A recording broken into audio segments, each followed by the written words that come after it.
દહેજ હાઈવે ઉપર રામદેવ હોટલ પાસેથી ₹85 લાખના દારૂ સહિત ₹1 કરોડથી વધુના મુદ્દામાલ સાથે એક આરોપીને એલસીબી પોલીસે ઝડપી લીધો હતો. ગુજરાતમાં દારૂબંધીના પ્રચાર પ્રસાર વચ્ચે ભરૂચમાંથી અધધ ગેરકાયદેસર દારૂ ઝડપાયો છે. નવનિયુક્ત જિલ્લા પોલીસ અધિક્ષક અક્ષય રાજના આગમન સાથે જ ભરૂચ પોલીસે નક્કર કાર્યવાહી કરી બતાવી છે.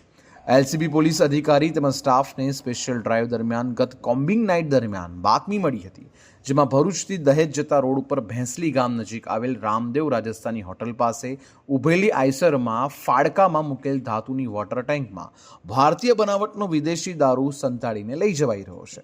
જેથી એલસીબી ટીમ દ્વારા બાતમીવાળા આઈસર ટ્રકને ઝડપી પાડી તપાસતા અને લોખંડ કાપવાના કટર વડે વોટર ટેન્ક કાપી તપાસતા વિદેશી દારૂના અલગ અલગ બ્રાન્ડના પુઠ્ઠાના બોક્સ નંગ 566, જેમાં નાની મોટી કુલ બોટલ નંગ 16,630, જેની કિંમત ₹85,87,400નો મુદ્દામાલ મળી આવતા ઝડપી પાડવામાં આવ્યો હતો.